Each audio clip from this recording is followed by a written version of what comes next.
बहुत समय पहले एक विशाल साम्राज्य पर एक बुद्धिमान और साहसी राजा का शासन था। राजा के न्याय और अनुशासन की मिसाल दूर दूर तक दी जाती थी। परंतु राजा के मन में एक प्रश्न हमेशा उठता रहता था। क्या लोग अपनी इच्छाओं और लालच पर विजय पा सकते हैं? एक दिन राजा ने अपने दरबार में एक शर्त रखने का निश्चय किया। यह शर्त न केवल अनोखी थी, बल्कि लोगों के धैर्य, समझ और ईमानदारी की परीक्षा भी थी। दरबार में राजा ने घोषणा की, मेरे राज्य के हर नागरिक के लिए एक प्रतियोगिता रखी जाएगी। जो मेरी शर्त पूरी करेगा, उसे मैं अपनी गद्दी और राज्य का उत्तराधिकारी बना दूंगा। सभी लोग उत्साहित हो गए। राजा ने मुस्कुराते हुए शर्त सुनाई। राजमहल के खजाने में एक ऐसी जादुई मणि है जिसे पाने के लिए रास्ते में कई परीक्षाएं देनी होंगी। जो मणि को लेकर आएगा वह विजेता होगा। लेकिन एक शर्त है, मणि तक पहुंचने के दौरान कोई भी लालच, झूठ या हिंसा नहीं कर सकता। अगर ऐसा हुआ तो वह मणि उसके हाथ से गायब हो जाएगी। लोगों ने राजा की शर्त को सुनकर तालियां बजाईं, लेकिन यह बात समझ गए कि यह आसान नहीं होगा। राजा ने प्रतियोगिता शुरू करने का ऐलान किया। हजारों लोग उस मणि को प्राप्त करने के लिए तैयार हो गए।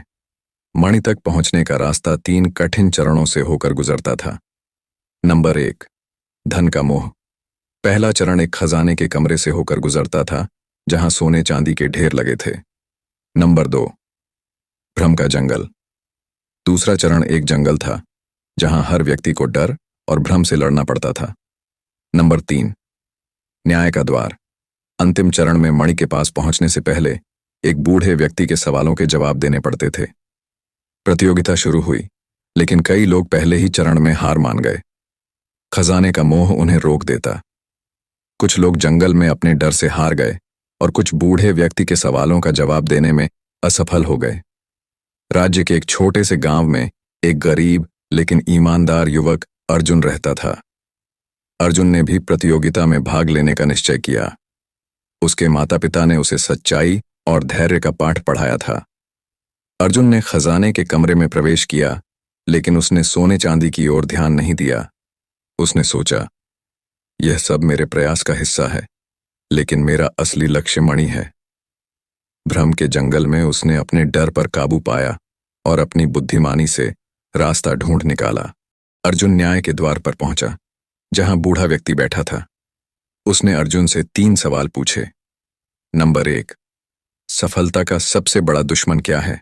अर्जुन ने जवाब दिया, अहंकार। नंबर 2, क्या तुम मणि का उपयोग अपने लाभ के लिए करोगे? अर्जुन ने उत्तर दिया, नहीं, मैं इसे राज्य की भलाई के लिए उपयोग करूंगा। नंबर 3, सच्चाई और ईमानदारी का मूल्य क्या है? अर्जुन ने कहा, इनसे ही जीवन में शांति और सफलता मिलती है। बूढ़ा व्यक्ति मुस्कुराया और अर्जुन को मणि सौंप दी। अर्जुन मणि लेकर महल पहुंचा। राजा ने उसकी सच्चाई, धैर्य और बुद्धिमानी की प्रशंसा की। उन्होंने कहा, तुमने यह साबित कर दिया कि इच्छाओं और लालच पर विजय पाना संभव है। तुम मेरे योग्य उत्तराधिकारी हो। राजा ने अर्जुन को राज्य सौंप दिया और अर्जुन ने पूरे राज्य में ईमानदारी और न्याय का शासन स्थापित किया। इस कहानी से हमें यह सीख मिलती है कि कठिन से कठिन परिस्थिति में भी सच्चाई, धैर्य और ईमानदारी का साथ नहीं छोड़ना चाहिए। इच्छाओं और लालच पर विजय पाने वाला ही असली विजेता होता है। इसी तरह कहानी के माध्यम से आप अपने जीवन में सफलता पाते रहें और मस्त रहें। For more store update, subscribe our channel and like this video and share it. His friend, thank you.